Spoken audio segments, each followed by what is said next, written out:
Hey, I'm Decathlon Gamer, and welcome back to PCM22. It's career mode, and this is episode 23. It's the Hell of the North, Paris-Roubaix. This is my favorite of all of the monuments. I love this race. So we bring it to you in almost its entirety. We are coming up on the first Cobbled sector here fairly soon. The 13-man breakaway established very early on. Therefore, the tempo has been relatively light for a while now as we go to enter the first Cobbled sector. However, over the last 30k or so, the tempo has picked up quite a bit, and the gap to the breakaway has, well, it's come down a lot as we do approach the first Cobbled sector. So they have turned this race on as we enter Troyville here for the first Cobbled sector, 2.1k, 3-star sector, and we enter with a bit of fatigue in the legs already because of the high tempo. Now, the good thing about the race for us is we actually have really good race day condition across the board for the team. We have 3 guys, I think it is, that were able to get this as an objective, but nobody has the fitness peak. So we're looking at a +6 on the expected. And we ended up with quite a bit more than that, as we are, an additional +9 on top of that, so a +14 overall. So after some bad draws, well, almost neutral, but a little bit on the bad side, this definitely pushes us towards at least neutral over the last little while. We have 139 left in the Peloton already, as a group is dropped off the back end as we go to enter the second sector, again 3 stars, and we are already starting to up our effort a little bit to hang on. Arietta would be the proper leader for the day. However, he is literally the weakest rider that we brought to this race in terms of cobble rating at just a 69.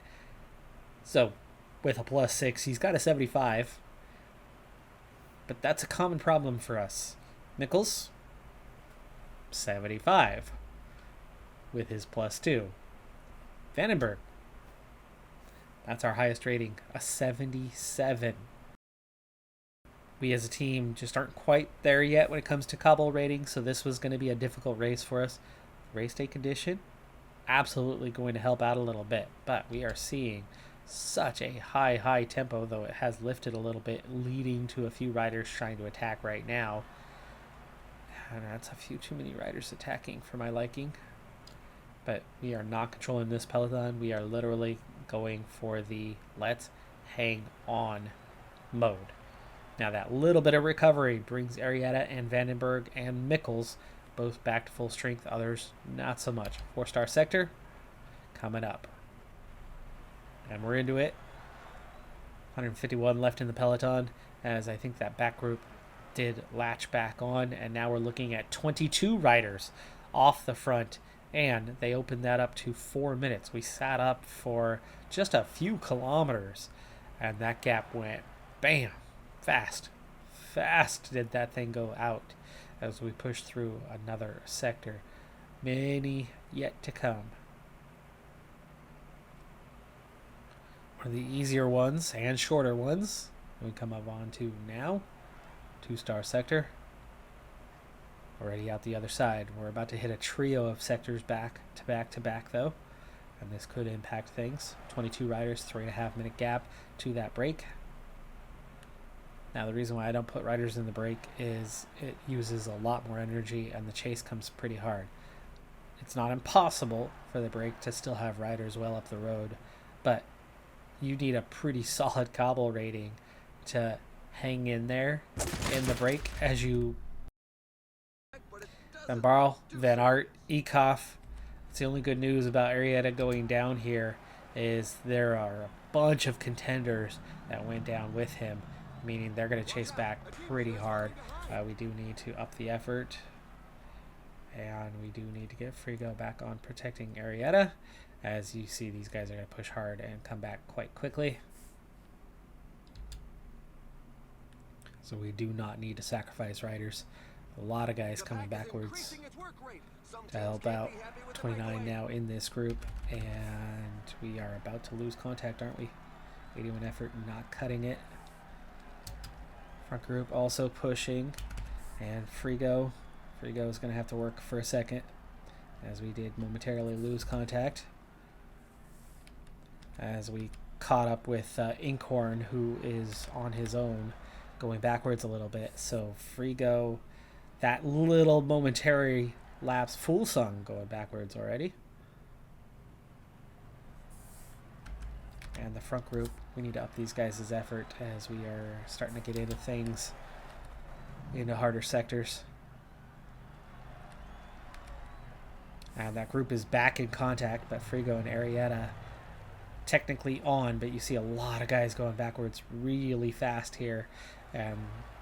They will be separated if they don't keep pushing on. And we are pushing on, and it looks like we might just make it, but you know, you're seeing other guys that are likely to lose contact here in the moments, and yes, they do. Saw that one coming. Frigo. No red bar left, but he's going to keep on pushing. And as we kind of get into the next one, Arietta's probably going to go clear on his own. Forrest of Ehrenberg. First big, mega moment. 5 stars, 2.2K. And look how tired these guys are, other than Vandenberg already. Huggins is done. Vashek is just about done. Let's get back to protecting Mikkels here. And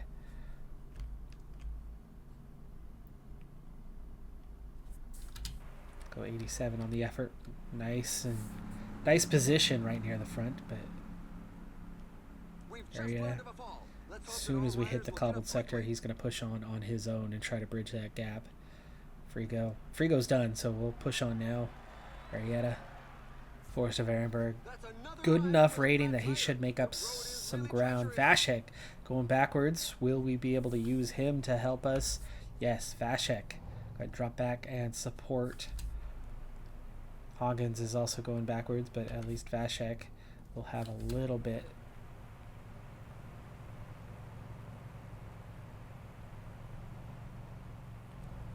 There's Arietta. Arietta follow Vashek as we get out the other side. And Vashek on the flat. Hoggins, we're going to use him to protect Arietta as soon as they make contact here. Okay, Arietta, into the next sector. Push on your own, buddy. Frigo. Sorry, you're done. Vashek and Huggins are done.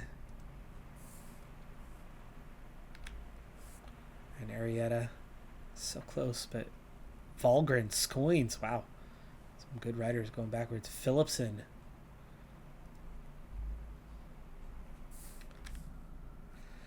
Not sure he's going to make it back up, and even if he does, he's already almost done. So we are kind of down to Vandenberg at this point.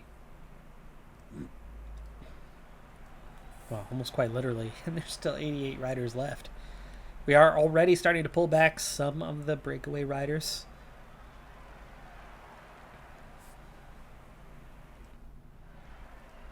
Arietta, go ahead and set up. Aaron Burrow. Quid.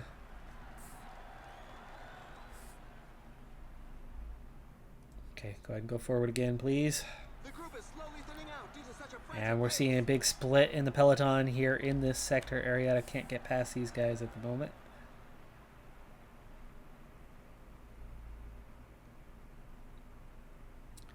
Pithy.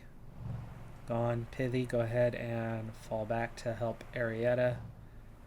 Get your little bit of recovery in. He's riding solo through here, and you know what? Stop wasting time. Pithy. Same for you. Just move on. 75k to go. We do need to get water again. And Mikkels, does he have enough energy to do so to get to Vandenberg? He's at the back end. 54 left. And still 18 off the front. Hoggins goes down. Another crash. Mikkels, I don't think he's going to make it back up there with the water. He has nothing left. Vandenberg. You know what, Vandenberg? Can we drop back for a moment? Nichols.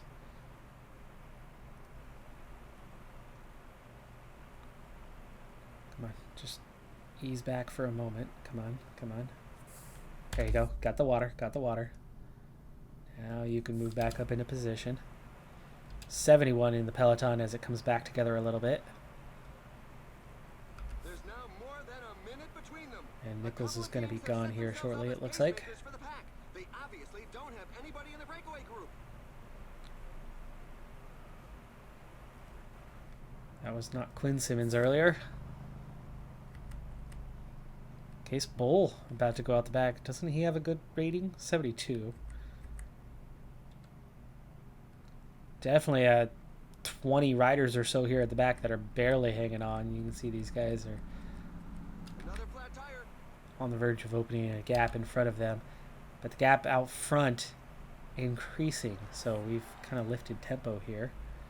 But Vandenberg with 60K to go does not have a lot in the tank. He's not going to make it to the end at all as we go to bring back this next group. Nichols finally dropped. 55 riders, now 64, 11 left at the front as we've brought back a few. And Vandenberg needs to go into conserve mode even if it means getting dropped from this group.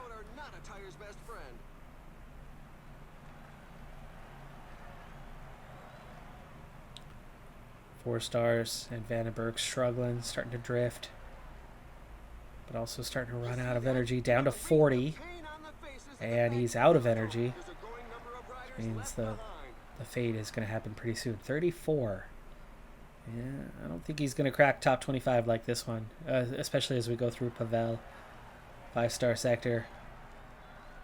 Goodbye. Goodbye, contenders. It was nice knowing you. Facebook. Laporte. Oliveira. Asbrook. Ethan Hayter. That's who we're with, right? Yeah, Hayter. Group of 7 now. As we go through an easier sector here, we're going to get a chance at a mild recovery coming up. It's obviously too late, though, as we're not going to catch this group. We have a decent gap behind us, but it's a large group. They could sweep us up as Vandenberg now getting a little bit of recovery in. But apparently, he's back in the saddle. Hang on to this group. It would be nice if we can catch this group ahead of us. Pedersen is in that group. Tish Minute just ahead of that. Things are getting quite elite up the road at this stage, as there's a lot of contenders, a lot of top 10 kind of guys that are back here. Stuyven attacking off the front. The gap behind has gotten a bit smaller. That group now 30 seconds back. And the group in front staying put. They've swept up some guys, the 1s and 2s. 3-star sector now. I don't have enough energy to be pushing. But one of these times, I think we will attempt to make a push and bridge a gap. You can see the tempo here is fairly high now that we have some stronger riders in the group. The group behind momentarily was known as the Peloton, so they have contenders. 4 stars coming up. There's another rider with a puncture. The sides of the road are 5 stars coming up.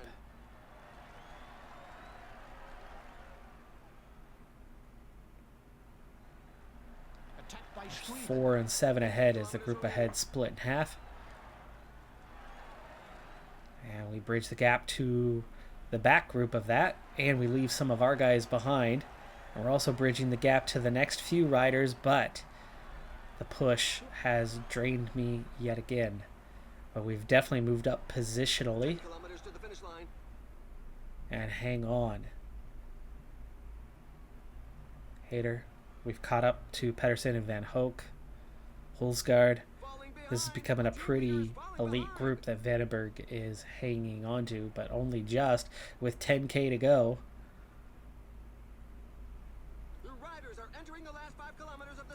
And we are now going to enter the velodrome with the group.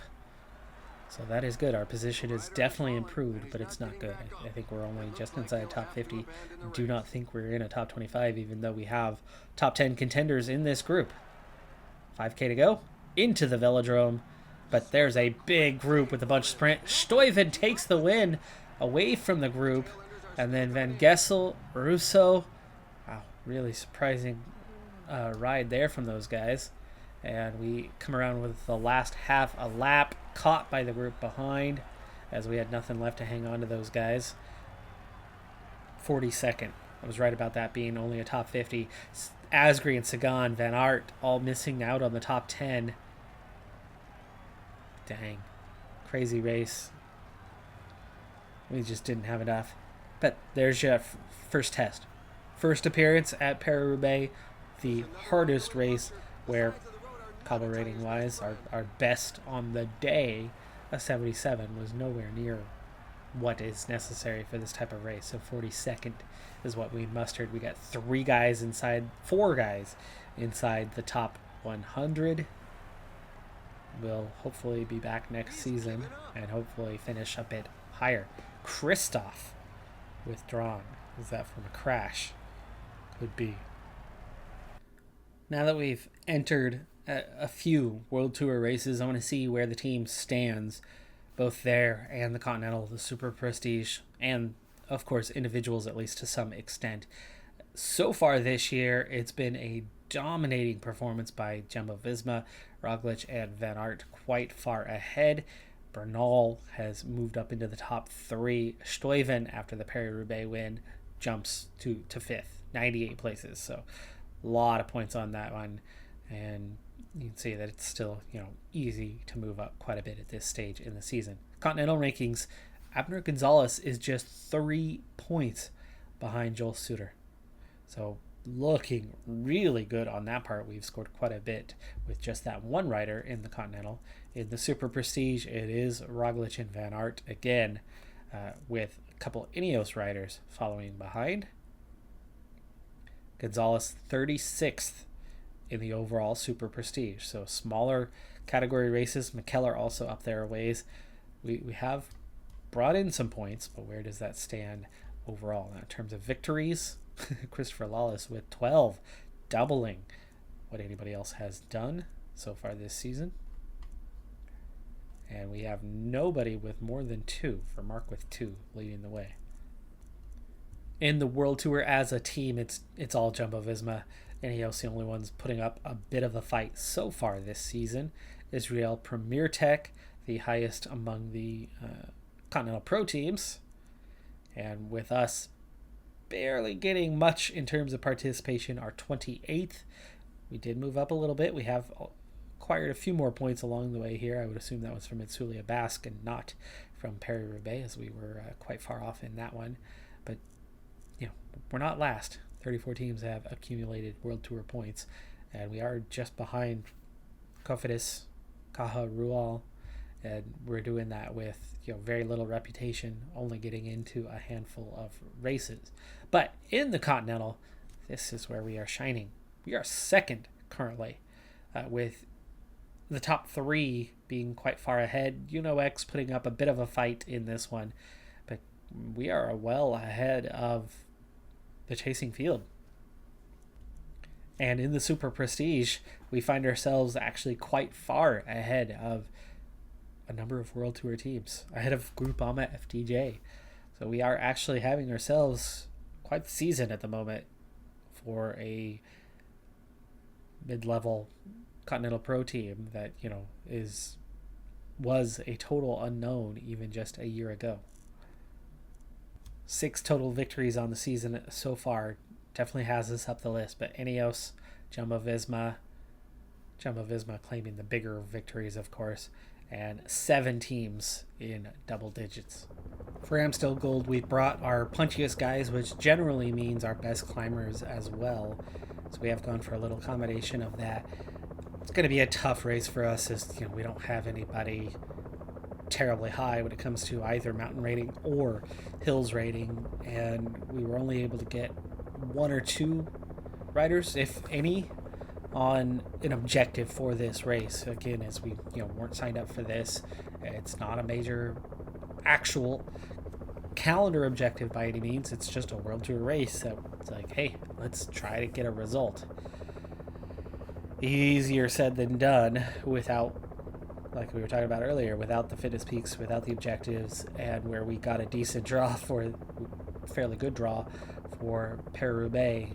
Amstel Gold has not been a good draw for us, as it's an overall net negative for the team, as we have, oh gosh, what is it, -5 net draw for the team. So yeah, not our best day. Just about an average of -1 per rider. It's going to make it a bit harder than it already is. And nobody has, there's no +5 or anything. We've got Frigo and Kevin Vermark, and they're going to be the main guys we ride for. The rest of the field, nothing obvious other than Vashek on a -2 was already the weaker rider in the field. So that makes him an obvious domestique. Bogle, his -2 hurts that stamina resistance. He's actually still a decent rider compared to quite a few of the others, and who to sacrifice to support is a difficult choice, as we're kind of looking at fairly neutral among the other choices. Coop on a 0 helps him a little bit, but his stamina resistance aren't the best. Compared to the other guys, he's a little bit lower and would have needed a positive race day condition to join the leaders for the day. So we ride for Vermark, who's got a 77-79 stamina resistance and a 76-81 mountain hills, giving him a decent shot at getting a good result today. Frigo, 78-82 stamina resistance, but only a 72 mountain and 81 hills. It's going to make it a little bit tougher for him. So most likely it's going to be a Kevin Vermark kind of day. With so many guys so close to each other in terms of ratings, this really could have been anybody's day. All we needed was 1 +5 to have them be the leader outside of Vashek. Right? The other 6 all were contenders. But anyway, 3.5 minutes to a 6-man breakaway, which had quite a bit more gap than that. But as we push on, that gap has come down a lot. Let's go ahead and bring it on down with 108K left to go. We do need to send somebody to get water here again. Let's go ahead and send Beno back to take care of that one. Gap coming down a little bit further. We've brought it back about 15 seconds. And inside 100K now.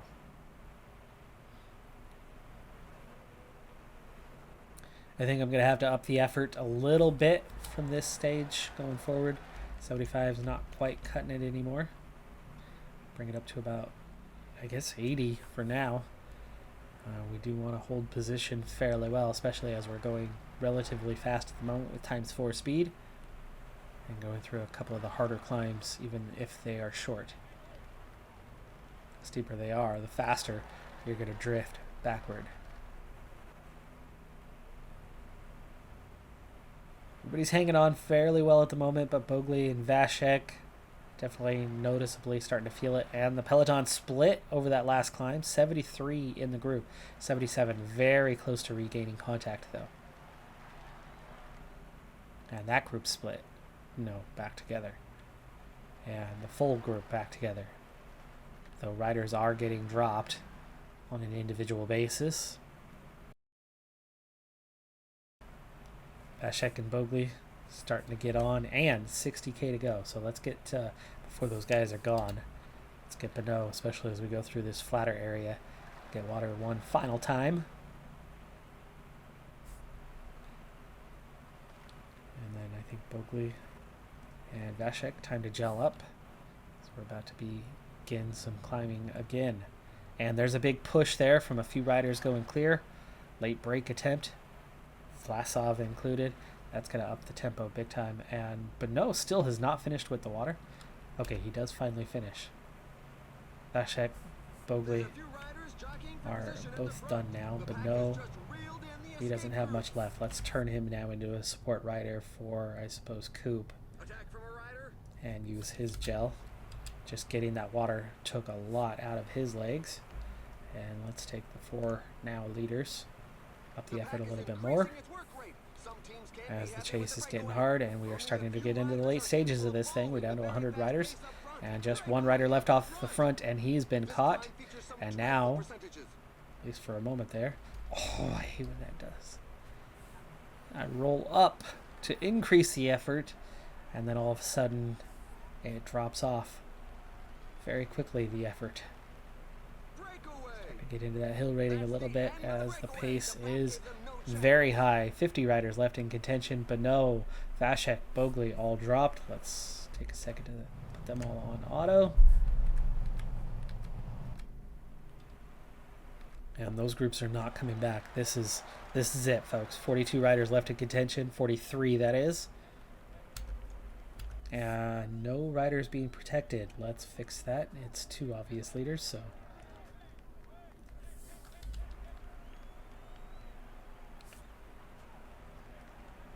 Coop, Gonzalez, let's gel. Little yo-yoing on that part of the climb. But we're seeing a smaller group come out of it, just 23 now. And 13 at the front. I'm not sure those guys are going to be chased back unless somebody takes up the chase. And I don't want to miss out on the top 13 as a result. So for Mark, follow Frigo, follow Coop, and follow Gonzalez. Gonzalez. Yeah, lead that chase, and you can see there wasn't Palace, Shockman. There's a couple guys committed to pulling that back, but we're looking at just 36, and 1. 37 left in contention. Gonzalez is done. Coop, we will take over here shortly. Just while we're in the flat, position's not terrible. Coop, try to break toe for a second.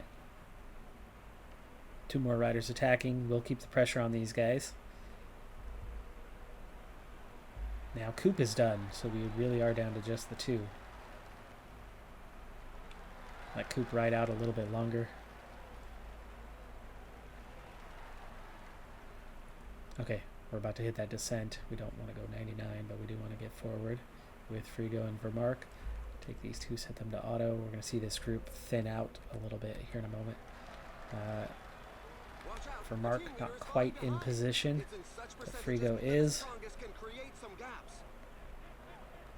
And Frigo looking to split the field, but so far not doing so.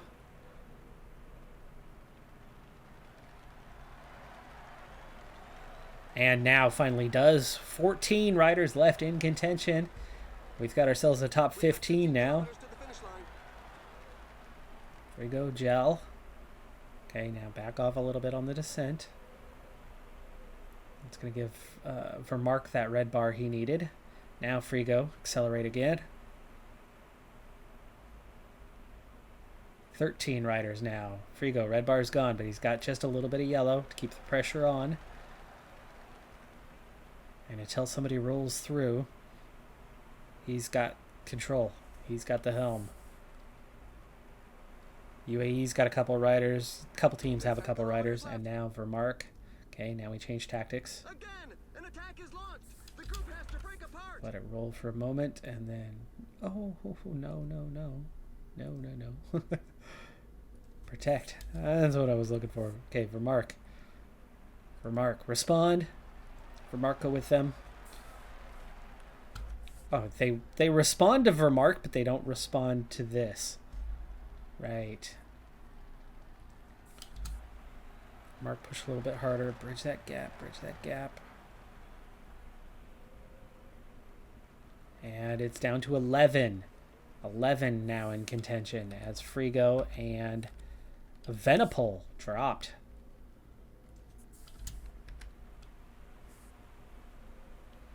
$7K to go. We need to gel now. It's the next climb that's going to decide this one for Vermark. All he needs to do is still be in the group to be in contention.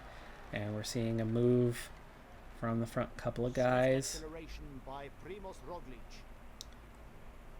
Seeing things split. The riders are entering the last 5 kilometers of the stage. One rider going clear. Let's not worry about that. Vermark's got nothing left. 4K to go. That's why we jailed early. We wanted to still be here for the finish. And now pushing for that top 10. Frigo is 13th. Vermark recovers just a little bit. 2.5K. Let's push towards the front of the group, not the back of the group, as we are not going to fare well from the back. And attack the group. Why not? Why not? Because he didn't have any energy.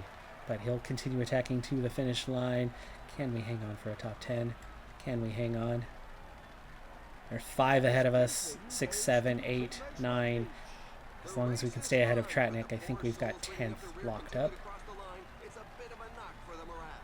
And we do. Kevin Vermark, 10th place, ahead of Tratnik, ahead of Evenepoel, and that's going to be 13th for Frigo as well. So 10th and 13th. Great result. Really happy with that one. We squeezed our way into that top 10. That's going to do it for this episode, though. I'm the Decathlon Gamer. Like, comment, subscribe, and I'll see you next time. Have a good one. Be safe out there. Bye for now.